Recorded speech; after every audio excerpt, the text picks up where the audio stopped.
Hey everybody, this is the disgruntled melancholic woman. Y'all listen. I told you now. I'm on one, okay? I'm getting to being a better me, and I'm just trying to share how I got that way, or how I opened myself up to allowing that to be that way, because you have to be open to this. It's nothing that it has to. It's nothing that's just gonna jump in there and say, "Ooh, boom." It's going to be all about what you are allowing yourself to pick up, what energies, what vibes, what are you digging? What are you wanting for yourself? So I wanted something different, but I didn't know that at first. Okay, I was totally oblivious to that fact. But I was put in that place. I was put in my place. But I'm gonna tell you how and why. But first, before I was put in my place, I had to learn that I had to stay in my lane. I had to learn that I was out of position. I was not minding my position. I was not in my lane. I was swerving all through these roads like a fool, like a banshee, So it wasn't cool. And the reason why I say it wasn't cool because I didn't know that I was jumping in the lane of the Lord. I did not know that I was stepping on his toes per se. And that's what I was doing. I spoke a little bit about it yesterday about interceding into one's life. That's basically intervening, on one's behalf. And it's okay to do that, but where we live and what's going on around us, I can have to be honest and have to say that that's not the move. Those moves will cause you in a position that you ain't interested in being in. And I learned that the hard way because I am one, the reason why I said that I prayed a lot is because I do have years of history of praying. My resume is yay long. I didn't have to go into a jail to find the Lord. I didn't have to. He found me years ago when I seen something that I did not. I was totally appalled by. I was totally, flabbergasted by. Honestly, as a kid, I wasn't number 7 or 8 years old, but it blew my mind. And it blew my mind to the point that I didn't want to be a part of what I saw, and it scared me. It did scare me. I was fearful of this all my life, actually, up until a few years ago. That's another day, another subject.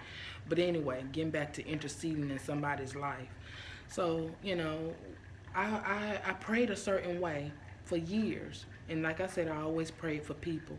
I can drive by your car. If it's you, I don't care who car it is, wherever I am, if I drive by your car and it's broke down, I'm gonna pray that you're able to get it. I don't have to know you. I'm not that girl. I'm literally my sisters and brothers keeper.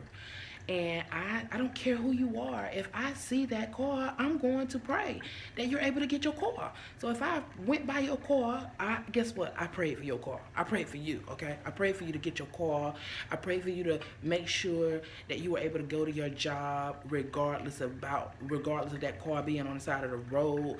I prayed that a person was able to be there for you willingly and not give you issues, because we all know when we're down, what do our people do? They push us down further. Yeah. So that's how I learned. I had to stop interceding because guess what? And I had to pray. I learned how to not pray a certain way, because it didn't matter how often I prayed for a person. It didn't matter how often I prayed for a person to be have a beautiful day, to be awesome, to be great. It didn't matter. Guess what, honey? The world was still going on about its business, and people are still doing what they want to do. That's why I say you got to do what yesterday? Get your own grace. So that's why I don't intercede no more, baby. And the intercede is, I'll give you an example.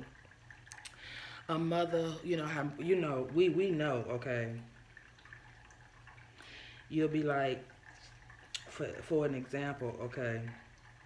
Um, You know how moms are. They go head to head for anybody about their babies, right? They don't care how old their baby is. Their baby is their baby. It just depends on the mother, if how ratchet she is, how disconnected she is with her child.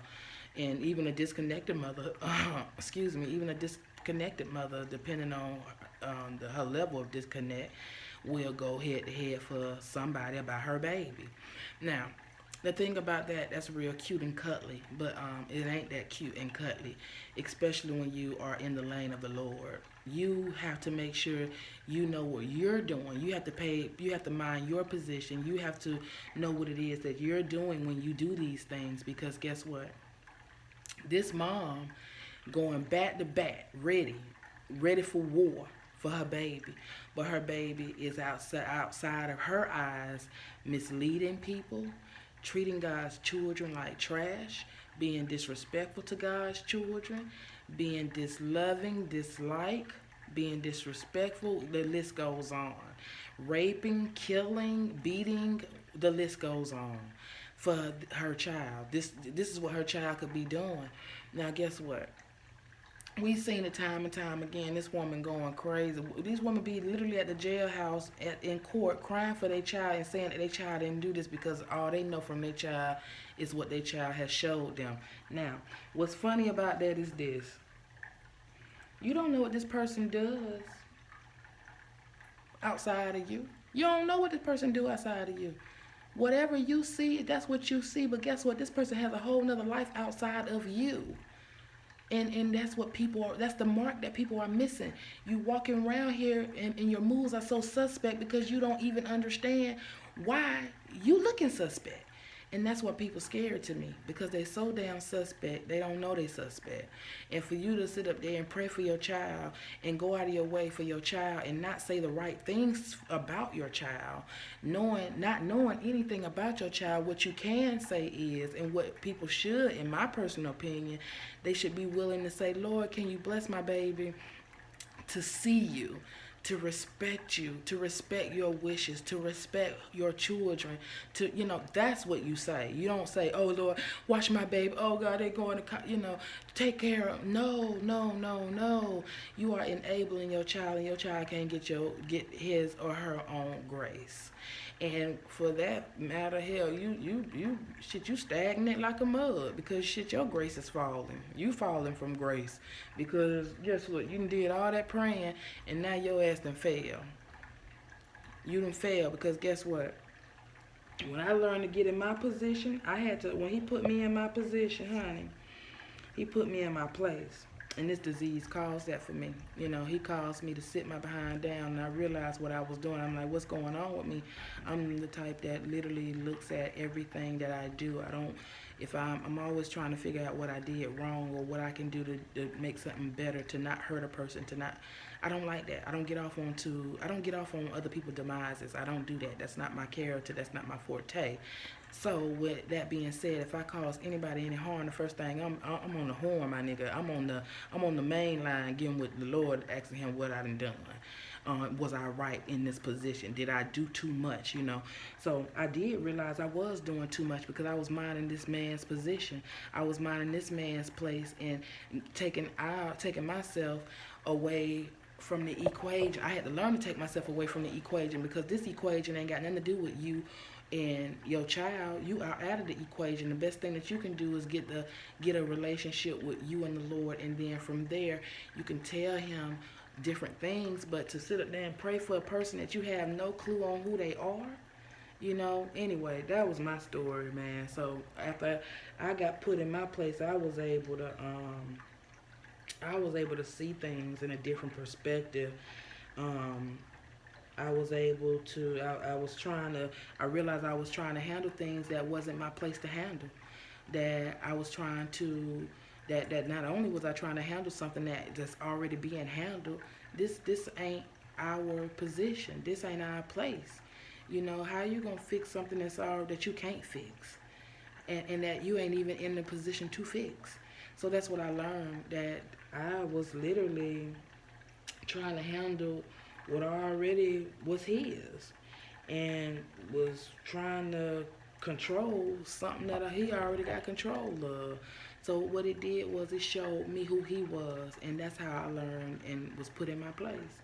And then it opened up my eyes to see the light due to the ailments of my body. It put me in a conscientious state of being responsible for my own actions and being accountable for my own actions. And then it also, allowed me um, to understand that I was the co pilot of my destiny. I was the co pilot of my life.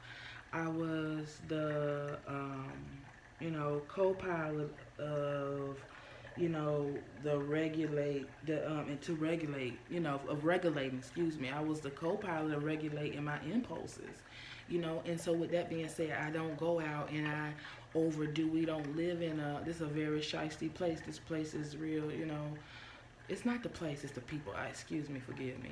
It's not the people. It's not the place. Excuse me, it's the people. But I'm amongst enemies. Every day, all day. And with that being said, I have to have it put me in a conscientious place or space to be able to not feed into the BS. The bullshit. And so now I'm in a place where I am calmer. I am able to relax because I see where the devil has his minions playing parts that they have no idea that they're playing.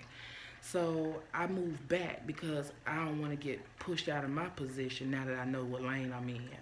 Now, with that being said, I just hope that that can help and open up a little something for somebody in understanding that whatever you're going through it because he said so.